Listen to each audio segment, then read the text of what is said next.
welcome back. It's Hey. another week, guys. Hello. Week 5. This was We have another good one. We have a lot of exciting things happening in our little universe right now because, first of all, our own castmate Bailey is off getting married. Maui. Best wishes, congratulations to her. In Nebraska, right? Yes. I hope she doesn't get voted off early.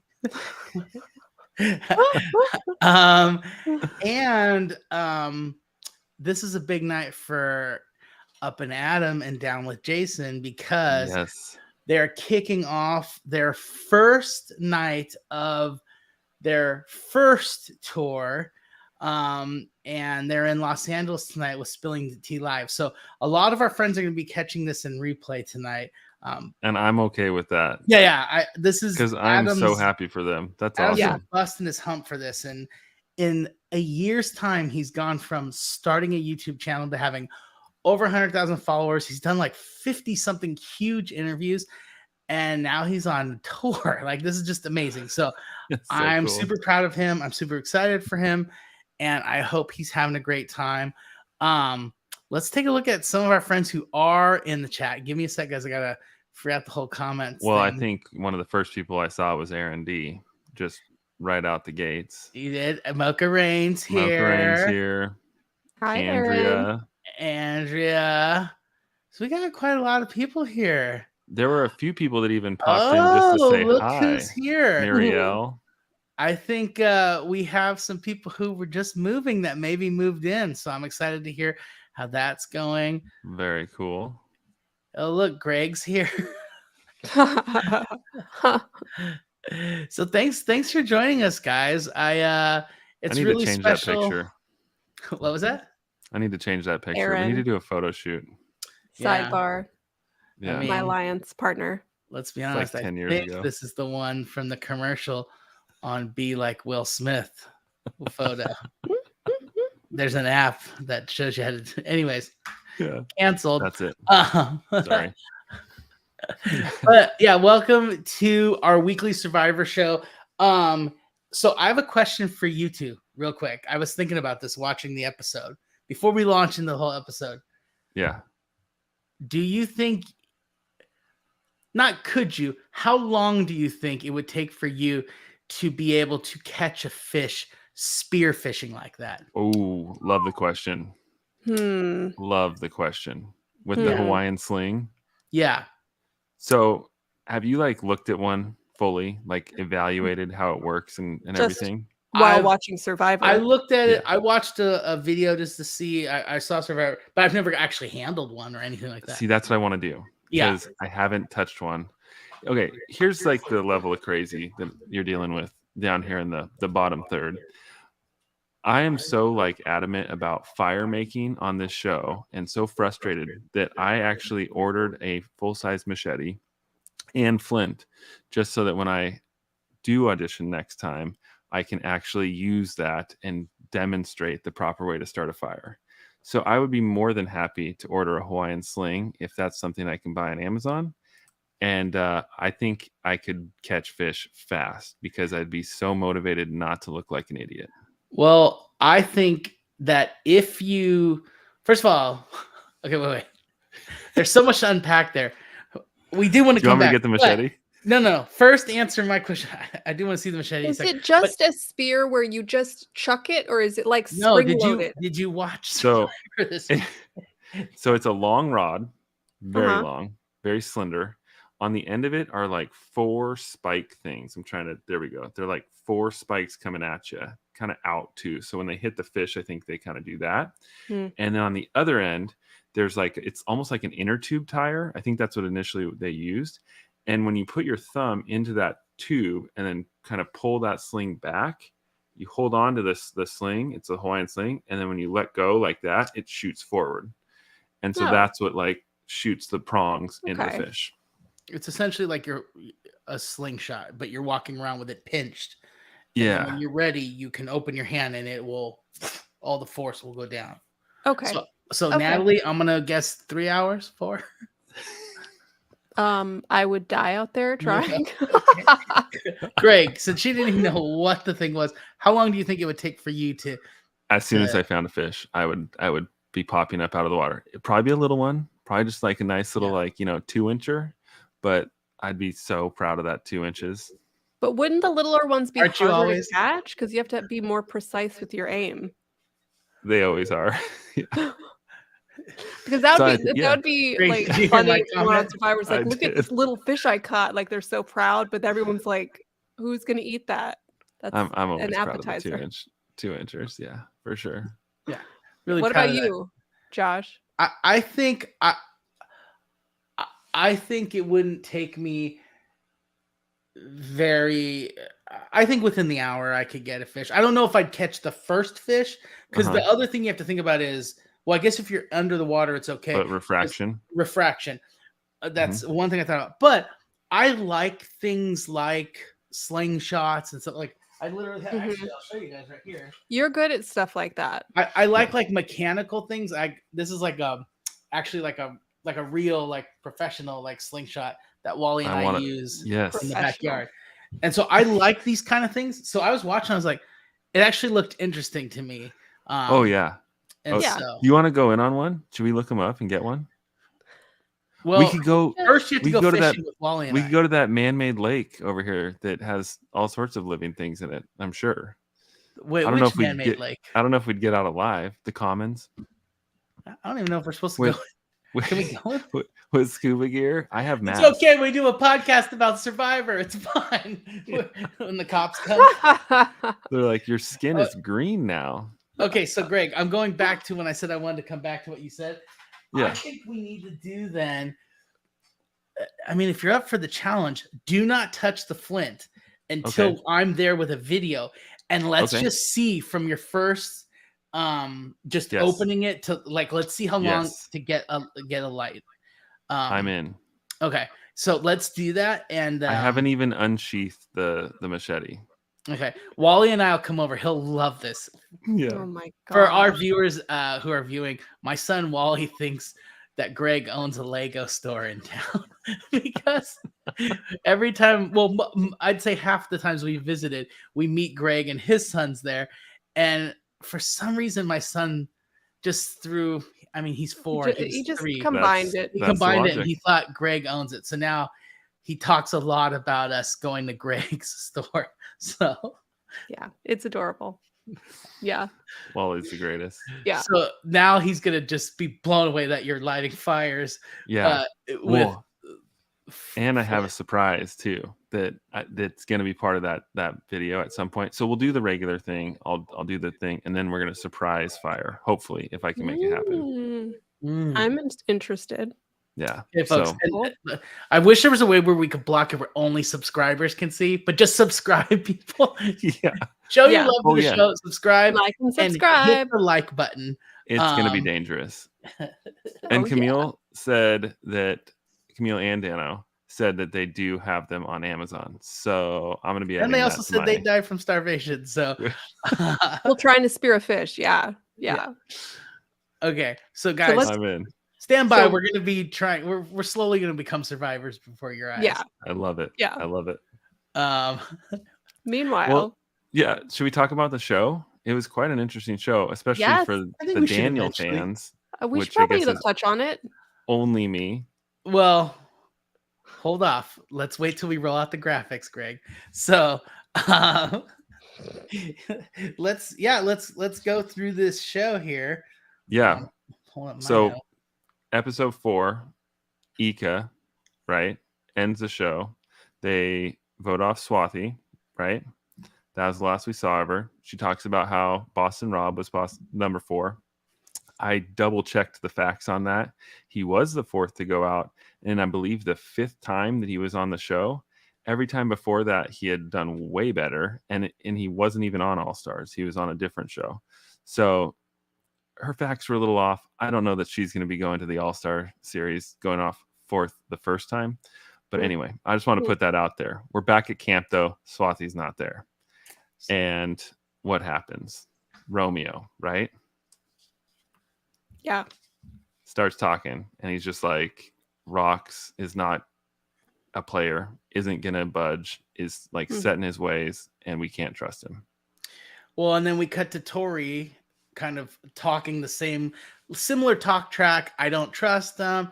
He's playing a different game than us. All he cares about is the house and the fire. She mentions. Right. Yeah. Which is like old school Survivor. That's like pre-season 20, where it's like, if you're the provider, you're sticking around. Yeah. Well, and with the merge coming so soon, we're good on provider. You know what I mean? Like, we could shiver one night. We're like, we know we're moments away from a merge. So having someone who can build the shelter and stuff, you've worn out your usage at this point. If that's the one thing you got going for you. And he's kind of a boss too.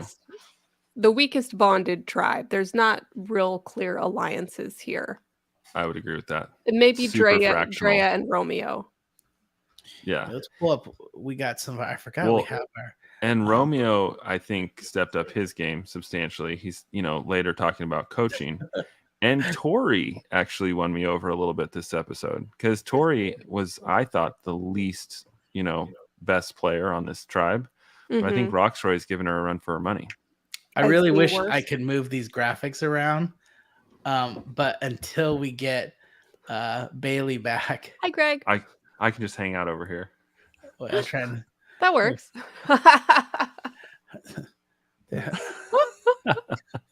Yeah. I'm trying. No, but what do you think? Drea and Romeo are the best from this tribe? I mean, as far as like alliance building, which is key, I don't see these four sticking together at a merge or at a shakeup. That's a good point. I see Drea and Romeo. Drea and Romeo. Sticking together, but clearly Tori said she's going to jump ship. Roxroy, he doesn't feel solid with these people. So I don't, and then how close are Drea and Romeo ultimately? I don't know. Well, and that's just it. I feel like Drea is an opportunist. So like, if a merge happens and there's some people who talk a good game and talk a good story, I could see her making the move and just leaving Romeo. Romeo is almost loyal to the point of it's going to hurt him, She's one the day. Queen. And yeah, Roxroy also, he is loyal. Now, whether or not people want to be loyal to him is a different story. Yeah, that's his problem. Right. That's true. Know what I mean? That's true. So yeah, it was interesting. It was a little anticlimactic because I think we all kind of knew where everyone was when the vote happened. So it wasn't very straightforward. There were weeks prior where we were like, I can't wait till we get back to camp and hear them talk it out. You know what I mean? But this week was kind of like, we kind of know, It was, to Roxroy's defense, it was cool that he was self-aware, because he did point out, like, I guess I'm just like completely unaware socially, and I think that could change his game potentially moving forward, and maybe his life, and maybe a merge would actually benefit him the most, because maybe another tribe like older people or something would feel more of a bond to him, because he is having a little trouble with the whole getting in with Mike.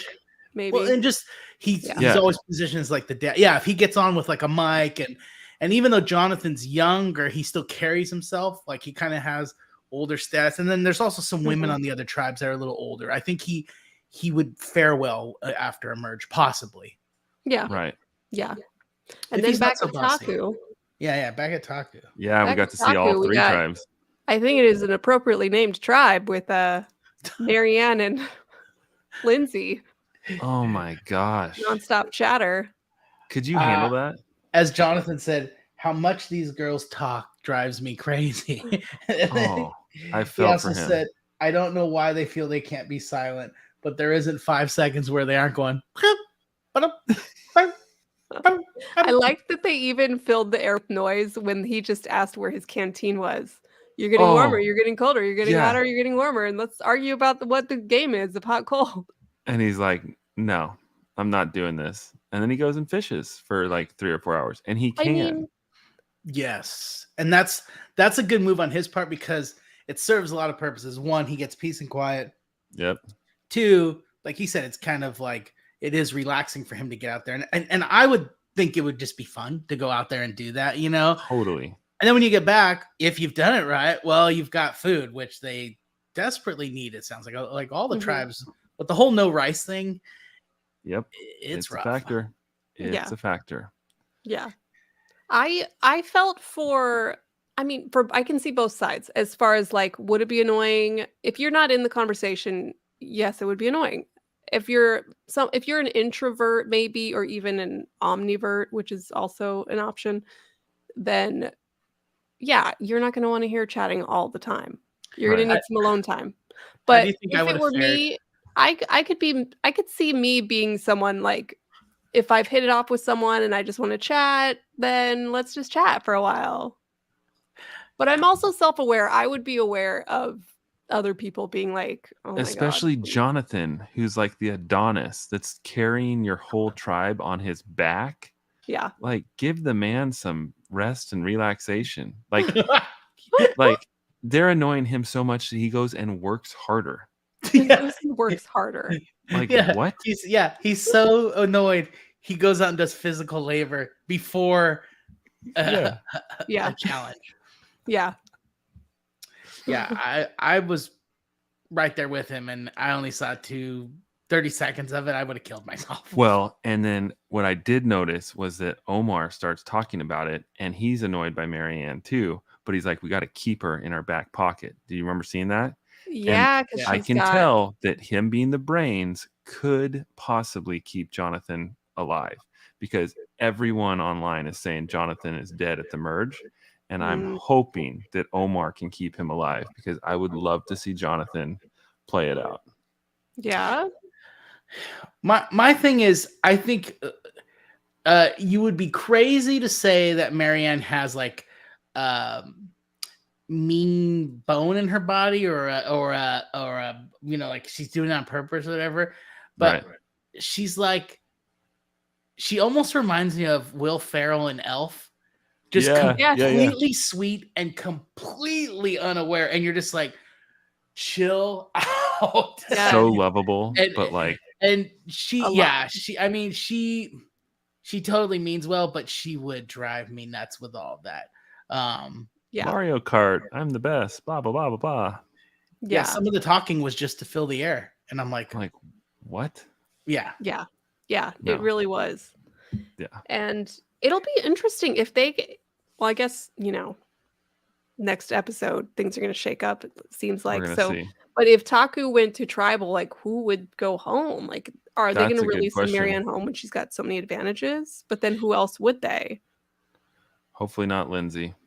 And again, Jonathan, like, if Jonathan and Omar can bring Lindsay into their trio and somehow trick Marianne, who is so gullible, I'm sure, out of her advantages. But it's a moot point since it's going to get shaken up, so they're kind of stuck with each other.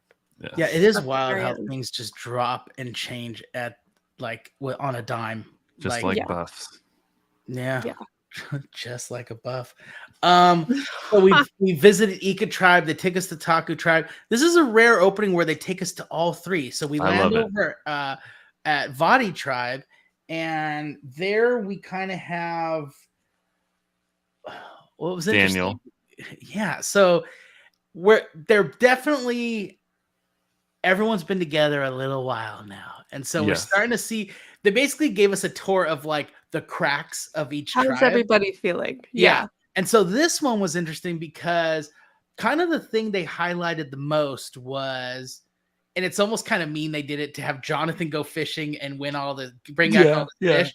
Then they immediately show Daniel, and he's starting 50 yards up the beach and walking backwards with the fins on. It's like, dude, you could put those on closer to the water, but he's making his way down.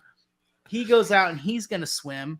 And then while he's head down in the water, 100 yards out at a coral reef and trying to fish, the team members, it kind of starts with hi, and then it kind of spreads, and they all start going, this guy's been sitting out every swimming challenge because of his arm, and here he is swimming for an hour and a half straight trying to catch fish. Yeah, we're carrying this dude. And that you said that right. When Mike pointed out, we've been carrying this guy. If their thought is we've been carrying you, you are in a very, very dangerous spot. That was kind of the writing on the wall for me. That line right there keyed me off to being very concerned for the rest of the episode, Because Daniel was my front runner. Is my front runner. Should we even? Yeah. And he was your second choice. I hate to bring it up, but I know, to Zach. So Daniel was like giving us a report card. You remember him saying that? yes.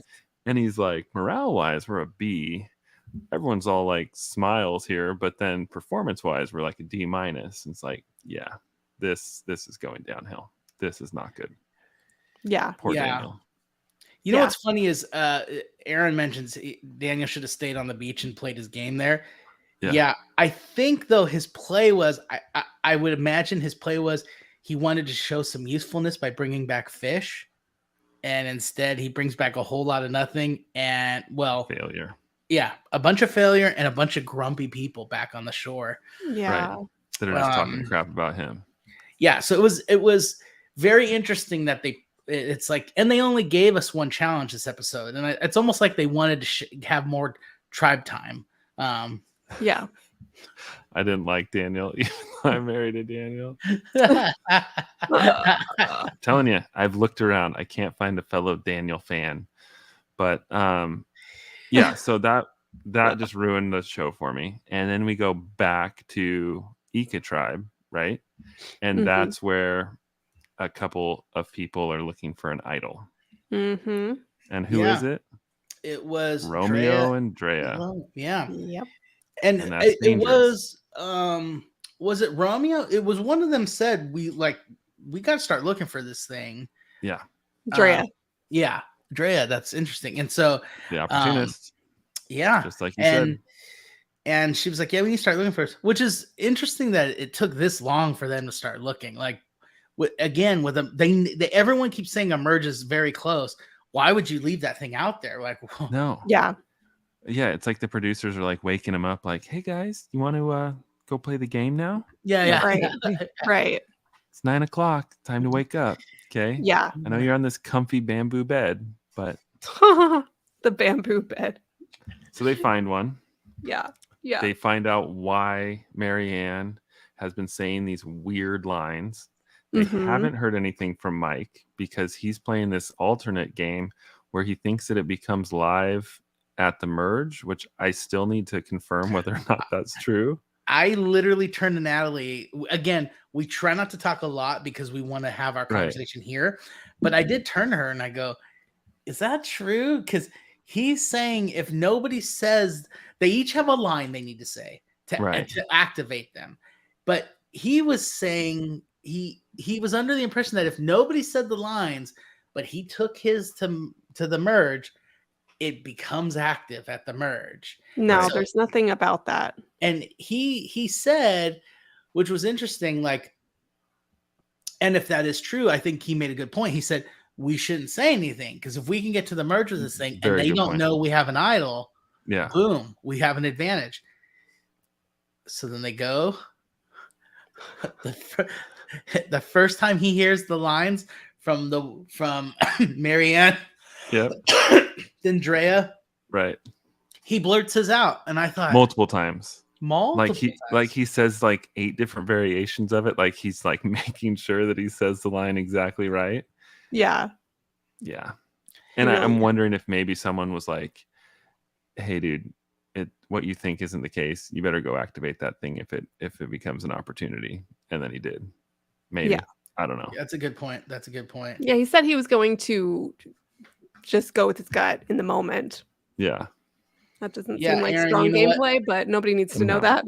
No. Aaron, I think Natalie just looked at the letter too, right? Is that what you were doing while we were chatting? I was trying and I didn't get to it. Yeah. But, thank you, Aaron. Yeah. I'm pretty sure that wasn't a thing.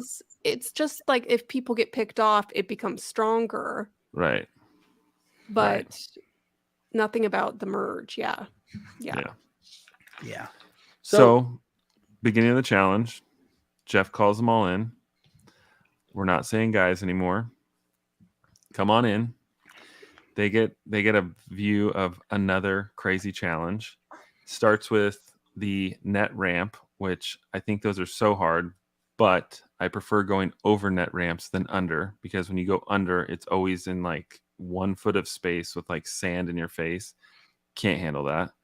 No. Then they have the braided key where they have like a puzzle, it looked like, where they kind of had to unbraid it, but it was like this little track of puzzles.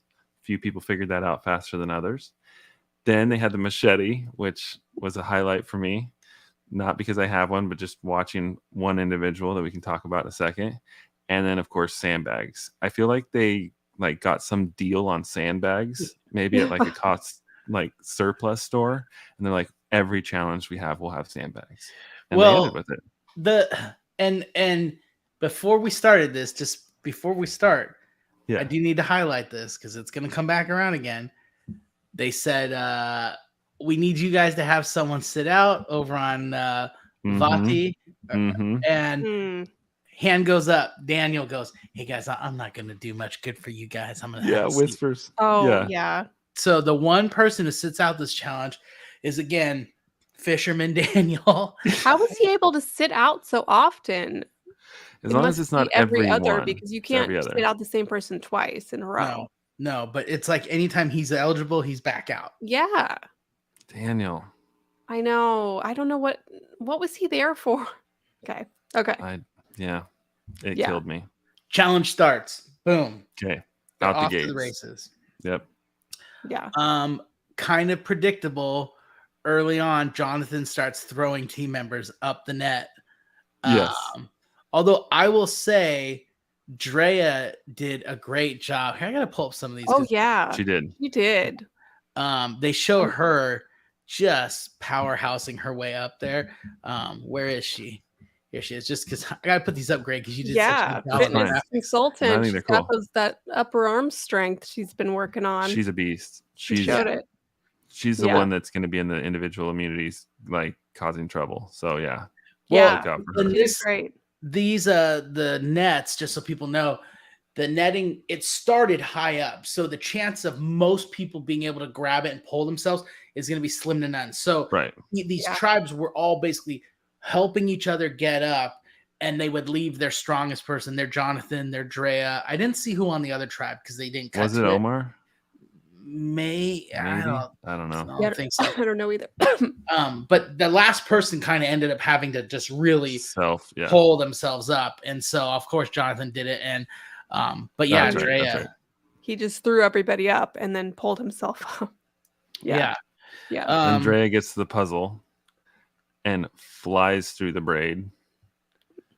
Tori did great too. She finished the braid first. Oh, that's right. That's right. It wasn't Drea. You're right. It was Tori. Yeah. And then it was Chanel. You're right. Tori did great at the braiding and the machete. She got that first as well. Yeah. That's right. She was strong. And then poor Omar, I believe. It was Omar, right? Yes. Oh my gosh. Oh. Just frustrating Jonathan. Just frustrating anybody watching the show. I mean, it wasn't even a puzzle. It was a simple braid. And yes, you had to maneuver the bottom part of the braid along a track. But even then, it could only go like in figure eights. So it's not once you get a flow, right? Yeah. And we saw that. Once the other ones got flows going, it just became kind of this repetitive thing that takes a while. But for him, it was like every move was like a new move. And that's where Drea was like telling him, like, his strength is supposed to be puzzle. Oh my gosh. So then and Ika wins before he even finished, right? Yes. Which also just added just killed Jonathan. This gave us good TV because Ika tried, boom, they finished. So they've got first to immunity and first to get for this episode, it was tarps. And so they got the huge tarp. Right. So they were first to get that in like record time. And then it left the last two tribes using this time the sandbags were used in a slingshot. And you had to aim, and it wasn't up. It was like pretty straight on. Right on. Knock these targets down, which if anybody's used the water balloon slingshot before, they're not the most accurate. I love those things. Yeah. They're fun, but they're church camp back in high school across the field, just picking people off. Maybe you're better than I thought. I found them to be kind of like not the most accurate thing, but maybe I just need more time. My neighbor growing up was this like fraternity bro that had one that he had made out of a bra cup and surgical tubing. And so I was exposed at a very early age to those launchers. And yeah, he was an idol. So I knew that was something important, a life lesson. No, but so Jonathan is so pissed off with Omar. He gets the machete and it looks like he's going to cut through the rope and the wood. Did you see that? Yeah. Like I'm surprised they didn't do like a close up of like just like sparks and like wood chips flying up. Although I will say I was disappointed in others who didn't do a one chop. Well, Tori did it. No, she did a few chops. I'm that's what I'm saying. It's upper body strength is not like a woman's strong point. You know, it's gonna take a woman a few shots. Jonathan, yes, Jonathan put all that rage into just one poor little rope. Yeah. And that was like my favorite part of the whole thing. Greg, could you have one shot at it, do you think? I don't know. I guess we'll find out. Once we do the fire, I'm going to start one shot and some rope. And we're going to see what happens. Okay. I'll get my slingshots out too. I can one shot it. You can one shot it? Oh my gosh. Yeah. You guys are going to have just so much fun out there. Dropping the hammer. Yeah, I can one shot it. Well, okay. Now with the target shooting, it was just 2. They just had to hit 2 targets. Yeah. Yep. Oftentimes there's like 5. Yeah. It's like this big. It's like not anything to hit. They had targets this big, and yeah, there's 2 of them. Like, come on. That's where it got interesting because here comes Jonathan, good old Loch Ness monster, just tearing it up in the challenge. Just ready to go. Yeah. Jonathan went full Hulk on it. Yep, just locked him up. Locked and loaded. I like this one. I can fit. This is great. Yeah. So Taku takes it, gets the little tarp, safe from immunity. And what was Jonathan's line? Amen, Mr. Jeff. And then Jeff's like, still not getting used to that. Captain Jeff? Or what? Yeah. No, Mr. Jeff. He calls him Mr. Jeff? Okay. Mr. Jeff. Okay. I love Jonathan. He is a one-man tribe, which is dangerous for him. I know. And you know what's funny is he was someone who at first I was like, yeah, this guy's just a dummy meathead. Like, stupidly, I thought that. But he's like really won me over. I like him. And now... Yeah, I would have assumed that too. And so now I'm bummed out because I think he will eventually get taken down because that's that's just typically what happens in this game, you know? Yeah. And he doesn't have, he's the only one of all the tribes. So he doesn't have other... Natalie can film. I was reading Aaron's comment. He doesn't have other like meatheads to build an alliance with from the other tribes, you know? Because sometimes they can band together. Right. But maybe Roxroy. Yeah. No, it's not a brains versus bronze season where there's like 5 or 6 of them. Right. He's going to be alone once they get to the merge. Yeah. You guys, we may need to just going back to this to Aaron's idea. We may, because we're fortunate all of us live in town together. So when Bailey's back in a few weeks, when Bailey's back and all settled in and now she's a missus and stuff, maybe all 4 of us get together and we do some Survivor skills on video. And maybe we'll try to one shot some ropes. We'll try to light some fires. Bring a puzzle. One shot in the rope. Yeah. Let's like some big wooden puzzles. I'm in. Yeah. I love it. Yeah. Braided rope. I'll get the jigsaw and start cutting apart a fish. So yeah, they were excited for the tarps, and at first they were like, "Is it food? Is it food?" And Jeff's like, "No, it's a tarp," and they're like, "Yeah." So I thought that was cool. Yeah, especially, they seemed really excited to eat the tarp, so I'm like, okay. Yeah. Which was that was interesting. I'm sure Taku is gonna wish they got the bigger one. You know, coming up. Well, just because Jonathan get a little bit more space from Marianne and Lindsay. Yeah. He somehow folds it to where like almost like a T, so he can get a wall. Let's not use this as a tarp. Let's use it as a like divider. Yeah. Let's give each other some rooms, guys. He's packing hay in between to kind of soundproof insulation. Yeah, I love it. Yeah. So that sent Vati to tribal. So we got some dealing to do, some gameplay happening post challenge. Chanel and Daniel justifiably both are self-aware enough to know that they're needing to scramble. A lot. Yeah, I'll put this up just for a sec to remind us. Although I can't wait till we get back to the four of us, so that way Greg is in the picture. Hi, Greg. Yeah. Hey guys. Yeah. So yeah, we're going into this. I think it was Daniel who basically said, "Hey, I'd love a chance to talk to everybody." Mm-hmm. Mm-hmm. And everyone was like, "You know what? Yeah, play your game. Like, let's do this." And as expected, everyone just splintered off immediately and started, these two, and these two, and this one, and this one, and that sort of thing. Yeah, I think from the get-go, we knew Chanel, Daniel, one of you is going home tonight. And that's kind of. And they've talked about Lydia going home in the past, but she's out on the island, possibly getting an advantage. We completely forgot to mention that. Well, they just kind of send her. You know what I mean? We don't see it until after Tribe. But her and Roxroy are out there.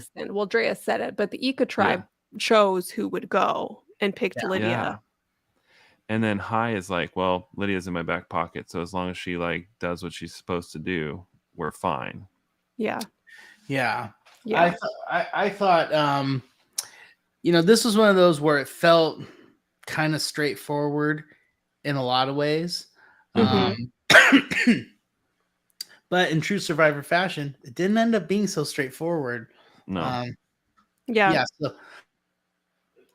Because Hai's immediately talking about how he wants to trim the fat, and the fat is those two, Chanel and Daniel. He's like, still a Vati family. Yeah. We're just getting rid of one of you. Yeah. Friends forever, friends for life. Yeah. I think Firehouse rules. It is interesting. We're not there yet, guys. It is interesting to me that Mike, a lot of times the extremes in this show get picked off kind of early. Including like the older people. Unfortunately, a lot of times the younger people gang up and just get rid of them but Mike, he's athletic, he brings stability, he's got advantages, which they all are. It was smart of him to let everyone know he's got that idol, because that is something else of value he brings to them, because he's offering it to the group somehow. And he's another one who early on I was kind of like, I don't know if I'm gonna like this guy because he's like, I'm from New York and stuff, and I was like, oh, is this gonna be Mr. Tough Guy?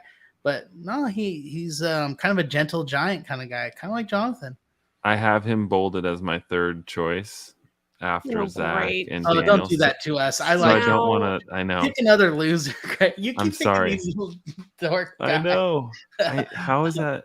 That's the kiss of death. So now Mike's gonna go home. Great. But I decided that I'm gonna try and figure out on this episode who my new front runner is. So I will avoid Mike if that helps his situation. Please avoid Mike. So they sent the two of them. We had the discussion back at camp with Vati, and then we do cut to Lydia and Roxroy having. How did I word it on here on my notes? I wrote, Lydia and Roxroy have a very guarded conversation. They basically were like feeling each other out, and both knew, like, I'm not going to spill beans on my tribe. I'm not going to let you know our situation over here. I'm not going to let you know how tight I am with the group. So they both, it was kind of just a pointless thing. They might as well just walk straight to the Pirates thing and just go, let's play the game. Which one do you want to vote? Right.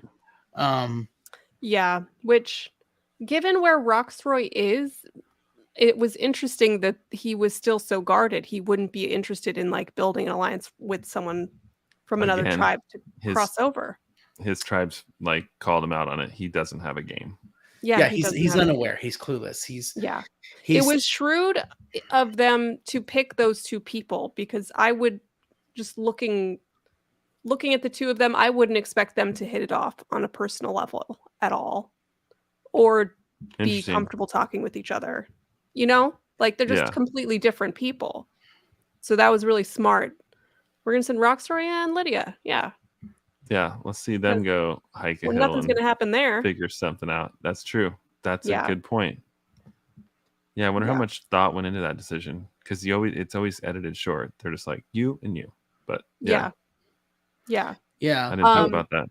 And Lydia impressed me this episode because she played it right with the hill. She does have something to lose if she overshares. She has a strong alliance.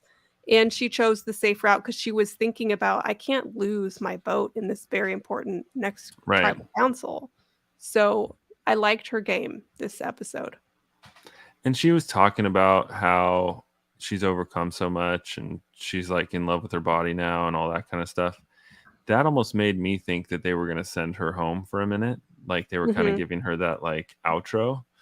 But no, I think it was just a growth period for her. And it was kind of, meant to be a beautiful moment for her to share her background and get us on Team Lydia if they could. It won me over. But yeah, there you go. I'm becoming a fan of Lydia. Yeah. I still think back to the first episode when she's like, ew, there's sand and crabs and things all around. I'm like, get off my show. They edit it. They have hours of footage. They just picked the thing that would just but she said it. Skin. She said it for like 5 minutes. Of a million things she said is my point. Yeah. Not as, That lost me. Yeah. So. No, I think they both when they had the choice to either take a risk or play it safe, they both played it safe. I personally probably would play it safe at this point in the game. I feel like losing a vote this far in the game, it would be nice to have another vote, but I don't know, man. Well, especially when there's only 2 people on the hill. If there's 3 people hiking, you have a better chance of one person playing it safe and everyone else taking risk. Yeah. In this case, it's like a 50-50 shot and you didn't get any information out of this guy. Like, no, play it safe. Yeah. So they both played it safe. They both, came back. Lydia did tell her team too, I had the chance. Here's what I had 2 choices. I played it safe. I had my vote tonight. Where is Lydia from again? Well, let's find out. It's Aries calling her out for, also being afraid of the sun in the first episode. So I'm like, is she from Middle America? Has she never been to a beach? Santa Monica. Santa Monica. Oh my gosh. Excuse me. We just moved from here 4 years ago. Are you still on Team Lydia? Look, she's from Nebraska. She's never seen this kind of sun. She's at Bailey's wedding now. Never seen sand. Right. Not the case. She's from Santa Monica. Okay. Pick Tori. I don't like Lydia. her. I don't like Tori either. Maybe I should. Because she probably is going to do well. It's going to be one of those situations where it's not going to... She's wiggling her way out of things. And, she's an interesting player. So did you notice that the animal that they preluded with? No. It was a snake in a pot. And you're always wondering, like, why is a snake in a pot? Like, how did that naturally happen? But I'm sure there's just like an animal guy that's like, oh, we need an animal. All right, cool. Yeah, I'll pull him out of my bag here. This is just B-roll color footage. I don't think of it as like... I think they start tying certain characters to it. And I think it's Hai. I think Hai's the snake that they're playing. That'd be interesting because so far I don't think it's really panned out. Let's keep some notes, okay? Because it could turn into something. But I mean, they literally play that. It could be, you could tie it to anyone there. Well, build a case for this, Greg. I want to hear the case for. I'll start animals retroactively. Yeah, and then highlighting all my animal notes. We'll discuss it over while we one-shot some rope. Yeah. I need to get some rope. Yeah, make a list. Find a thick enough rope that's one-shottable. Let's go to Cabela. Well, no, I mean we want to have a challenge. It's got to be dry. If the rope's dry, that helps. Yeah. Yeah. You know your rope. Dry rope. Yeah. Yeah. So they make the long walk back. Whacking the rope. The whack back. Yep. They make the whack back, Lydia and Roxroy. Yeah. And Lydia rejoins. How happy do you think Hai was to hear that Lydia did not lose her hold? Super happy. And they like made conversations happen quick. Did you notice that? Yeah. She goes and talks to everyone, and then Hai's like, thank God. And they're like, blah, blah, blah, blah, blah, blah, blah. Yeah. Yeah. No, he was so relieved at that point. Mm-hmm. So let's just do it. Let's go to tribal council now. Okay. Okay. Let me bring up, just to remind people, this is who's going to tribal council now. This is who's sitting down to talk. And right. Jeff Probst, being a good shit stirrer at the top there, starts it off, and he gets them talking. And one of the first things is, Hai kind of first starts off by saying, like, there are people lying in this tribe. We've got some liars amongst us. People aren't telling the truth. And you see it just kind of, when you put truth out there, it does have a chilling effect, especially on the people who are the liars. And so I thought it was really interesting that they threw it to Hai, and he started off by saying, like, we know there's someone's being lied to. Yeah. And doesn't know it. And then almost like on cue, maybe the snake in the pot, Daniel swoops in and tries to give this friends forever. It felt so performative and BS. We're all a family, and Mike's a fireman, and he's used to being a team player, and it was heavy-handed. No, he was tugging on Mike's heartstrings, because you know that Mike is a ride or die that's going to be by your side. He even said, I'm going to be friends with these guys well past the show. And and Daniel is a lawyer and is like, hey, jury, like, you're the person making a decision on me tonight. Like, I'm going to just yank on those strings. But right away, where is she? Chanel. Yeah. Oh, I don't think I have Chanel loaded in here. Well, Chanel calls him out on it, but from the back seats. Chanel immediately goes, he's putting on a show. He's totally, and she called it out. She laid it out.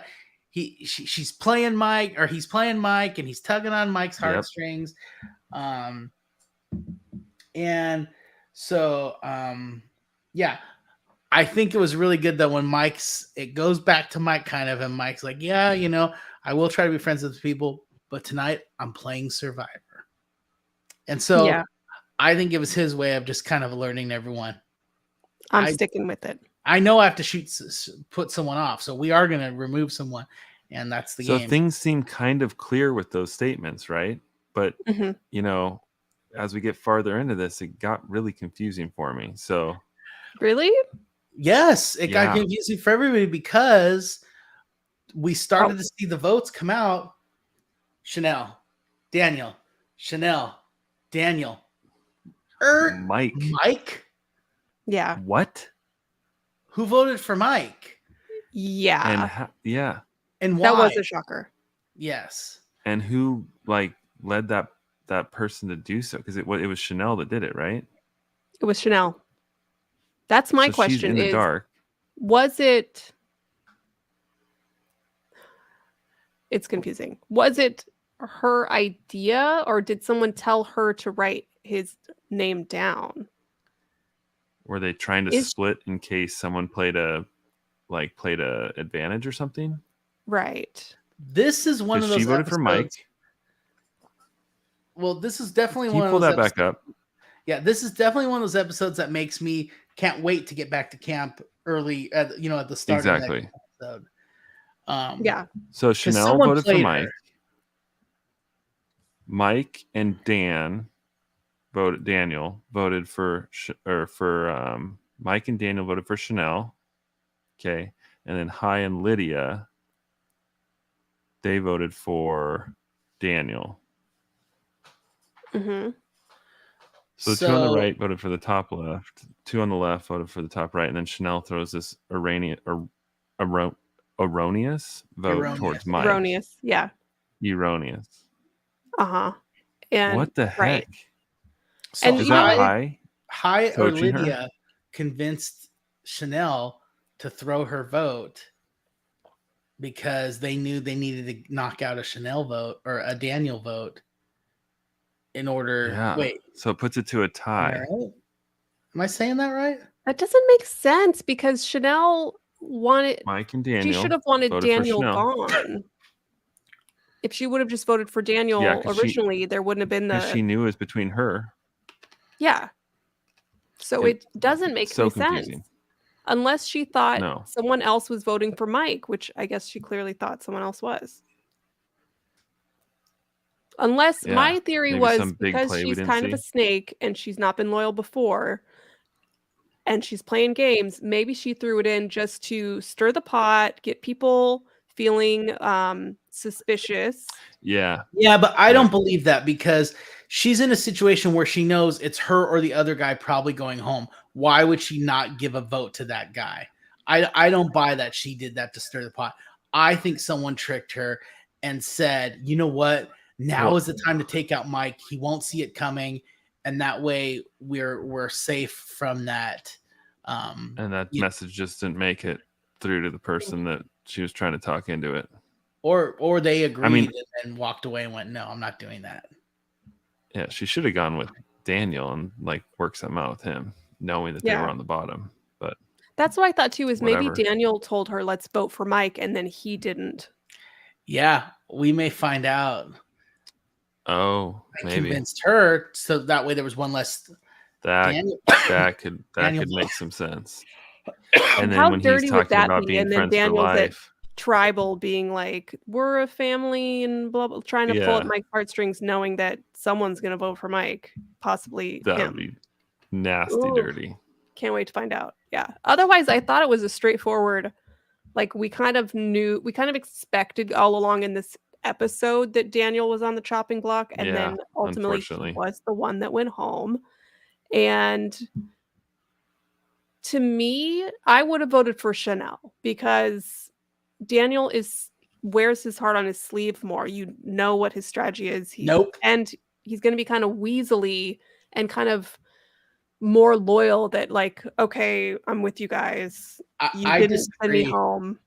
I think he's gotten the reputation of being, that's been his character of being sincere. He's been insincere this whole time. Every tribal, he acts his character as, oh shucks, I was just being a nice guy. Yeah. But he always was a little Weasley every time. To me, Chanel was actually a better choice to stick with for now because I feel like she knows I'm at the bottom, so I need to cling to those who are willing to keep me around.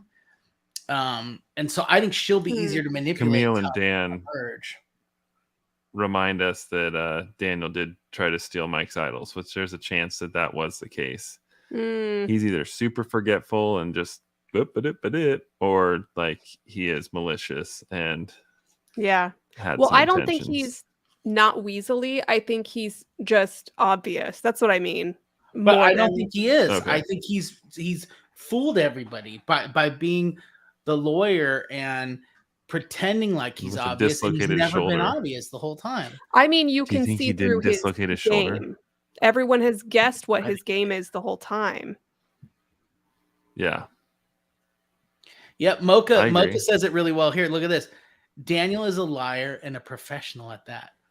See? And that's what I'm getting at is I don't think he's ever been and that's why I thought he was going to do well. Mm-hmm. I mean, those are the people that make things happen. Yeah. I just don't think he had the social skills to execute that. That's where he fell. You have to be kind of smooth in order to. Yeah. And you have to have more charisma than he had. He didn't have charisma. Yeah. Mm-hmm. Something now that I remembered this.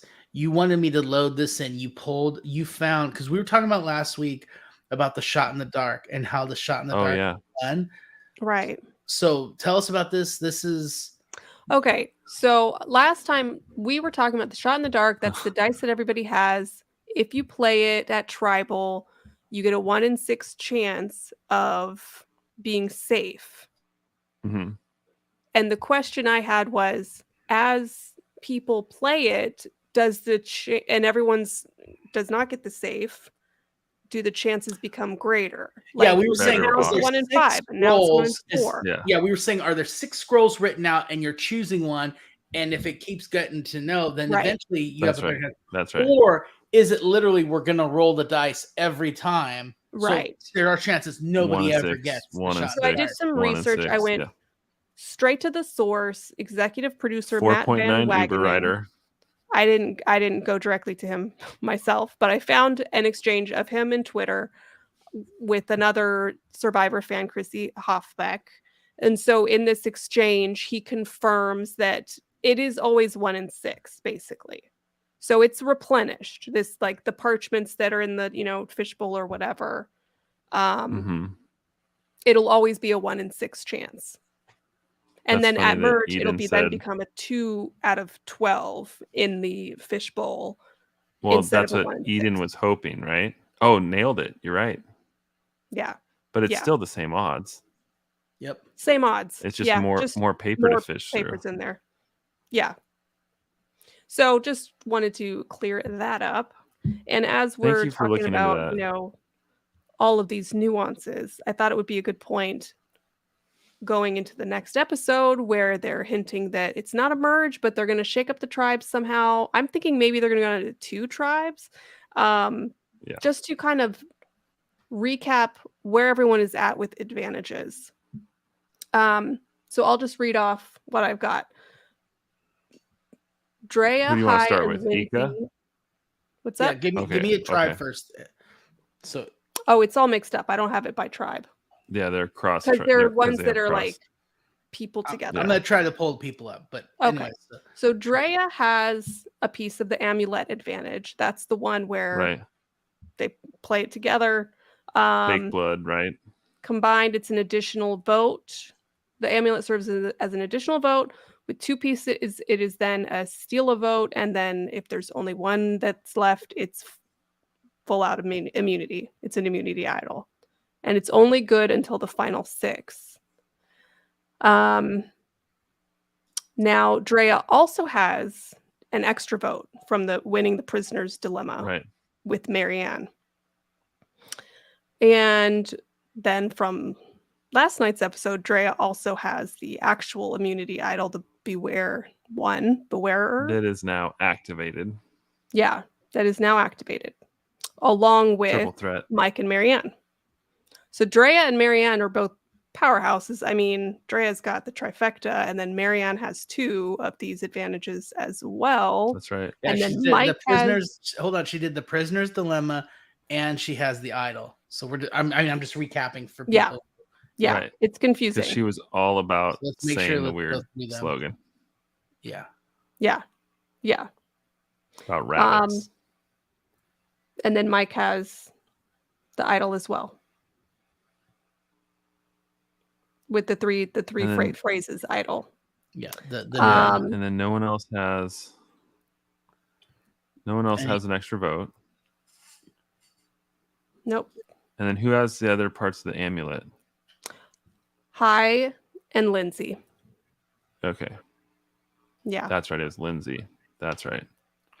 Oh, wait, this is a 2-parter. Sorry. So Mocha says, a good liar is super convincing and believe in their lies.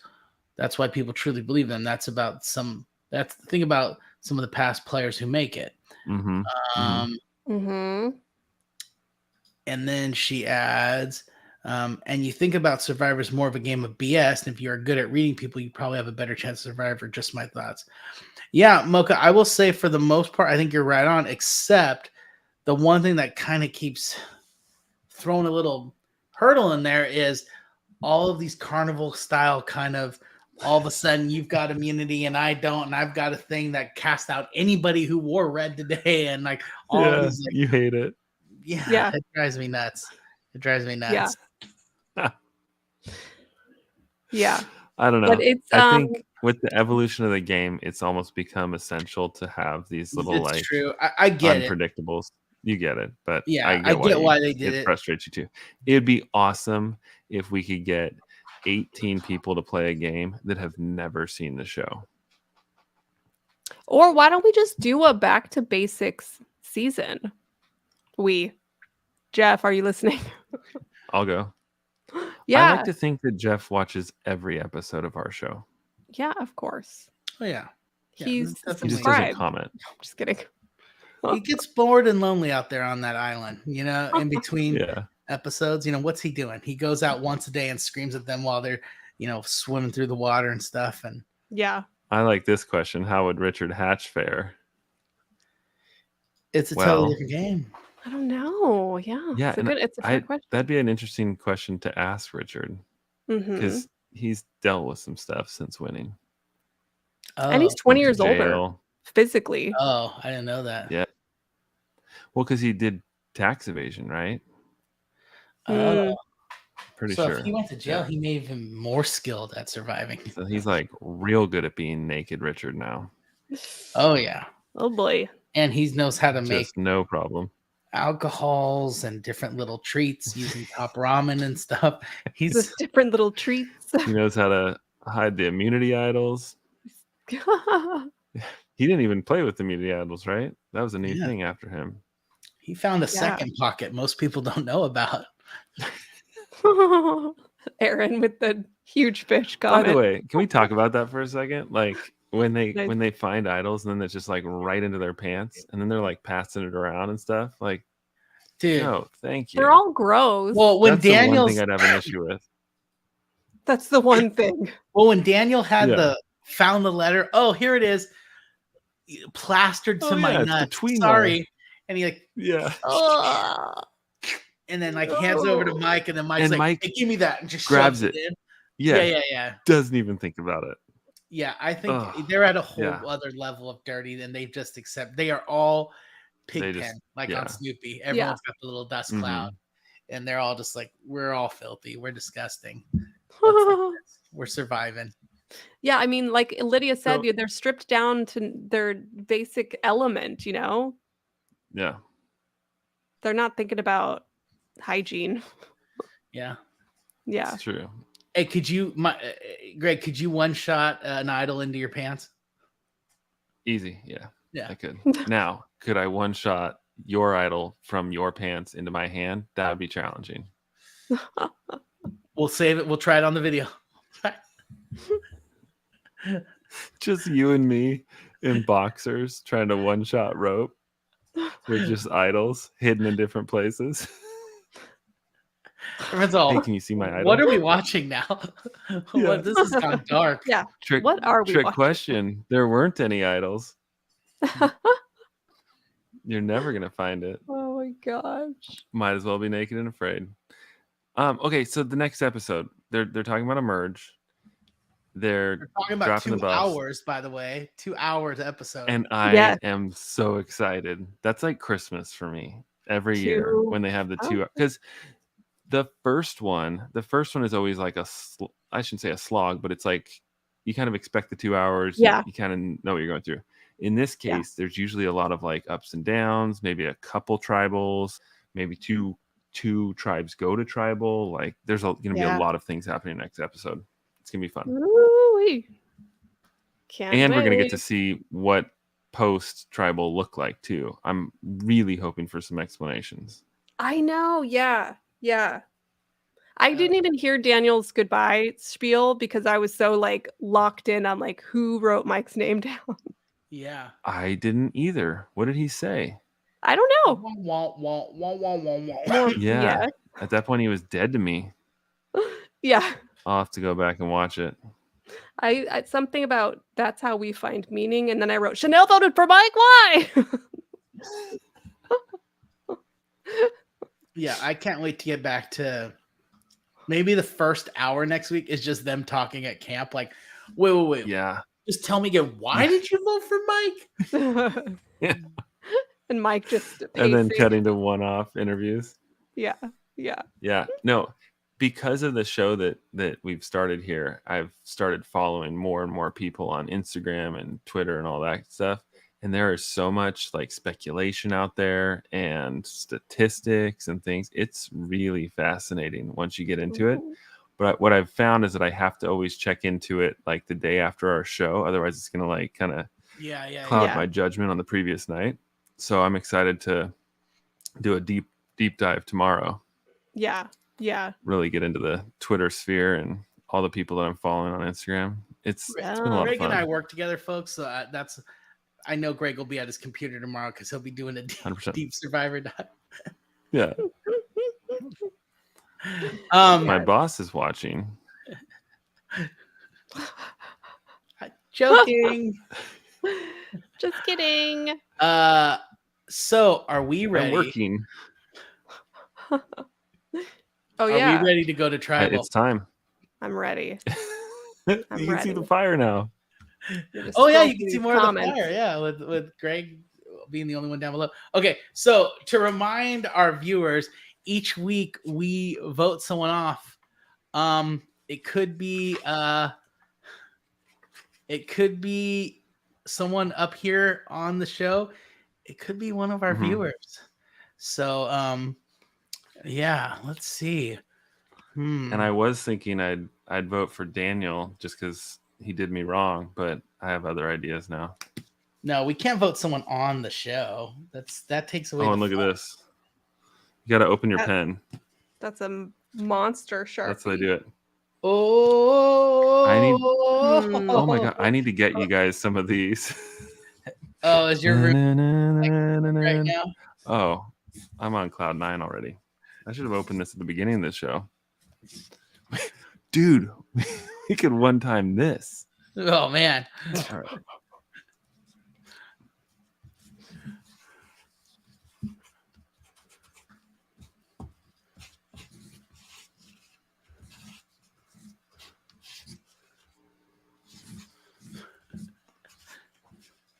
Is there music going on? No, I wish. So StreamYard doesn't have it to where I can do that. Oh, I'm looking down. Ready. Oh, yeah. Oh. Ready for this. Writing. Okay. Natalie, since you said you were ready first. Okay. Bailey. She's not here to defend herself. Yeah, hit her while she's down. Natalie's an opportunist here. Is that your wedding gift to her? That's my wedding gift. Get out of here. Greg, who are you voting? Can I hold it up? Yeah. I've done this wrong every single week. This is your week. I have to give it out to these two. Camille and Dan, not Daniel. She married one, but she only goes by Dan. And I think O is the last name. I'm hoping. Must be. But they've provided some great comments and really backed me up on some stuff. So they get my vote. You're voting out them of here. Out? It was a positive negative. Positive negative. Okay. Yeah. All right, guys. I voted. Now, I just want to point out that when we offered to one-shot things into each other's pants, Erin said no. She said she didn't want to see any kind of hijinks going on. So, Erin, where's that comment? Let's see if I can highlight it. Oh. I think she gave an ew to us. I didn't see that. Because she doesn't want our hijinks. Erin, I voted you off. Yeah. So it's a three-way tie. She might have discerned my vote. It's a three-way tie. Oh, look, I have an extra vote. Oh. But you didn't announce it earlier, so you can't play it this week. I didn't use it, so it's a tie. Yeah. I did see that they asked if we've seen the Australian Survivor. Ooh, I have not seen it. I did get some information about it today from a colleague that lives in Australia.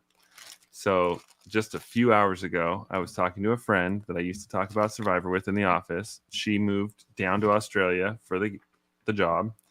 And I was like, hey, I heard there's this Australian Survivor. I've seen it on all the, online stuff. I've been following it. She said it's awesome. The challenge with it is that they have 90-minute shows 3 times a week. So it's more like a Big Brother style thing. And we're talking, 4.5 hours of content a week to get through. So I'd be very interested to see it. I don't know how I can do that other than going to Australia, but I've always wanted to. So at some point, I think I'll just take a trip there to go watch the show, or maybe be on it. VPN, Greg. Okay. Nordlock. Is this brought to us by Nordlock? Use our coupon code. No, we're not sponsored by anyone. No one would sponsor this. But yeah, you could use a VPN and say you're not sure. You just have to find what service and stuff like that. Okay. You can set yourself up to watch it. We can't cover it here, though. I don't have time for that. Natalie and I definitely don't. That would be insane. Well, plus you have to watch it like upside down with the toilet spinning the wrong way. There's like a whole process to it. Yeah. The whole process. Whole toilet flushing issue. Yeah. Well, thanks everybody for joining us this week. Loved it. I mean, this show is very interesting. Every week gives us something new, and it's only now going to ratchet up more and more because now there's more at stake. We know people more. This is the time I start loving Survivor because it's like we know the characters more. Now we have more emotional ties to them. It's smaller. Figuring out who this Jeff guy is and why he's always wearing a hat. What is going on? I'm dying over here. Why doesn't he go back to camp? No, it's the best time for sure. Pre-merge, and then like it gets crazy here soon. This is we are in the thick of it. Yeah, this is a good season too. So yeah, we'll see everybody next week. We're gonna have a lot to talk about because we're gonna have a 2-hour show to cover. Bailey's still gonna be out. She's gonna be on her honeymoon, so she's got 3 hours of show at least to catch up on when she gets back. Poor girl. But isn't it beautiful that they're bringing the two tribes? You know, they're going from 3 to 2, and she's going from 2 to 1. People in her marriage. A merge is happening. They're merging. Yeah. Well, with that, everybody, have a great week. And we'll see you guys next time. Thanks for watching, and thanks for everybody who's thanks everyone. Spilling Tea and going to come back and watch afterwards. I hope you guys had a great night. Yeah. Tell us who you'd vote for. Yes. Tell us who you vote for. I want to see who is in the comments. Who should we have Greg curse by having him so that way we get them off quicker. Totally. Bye, guys. Bye, guys. See ya.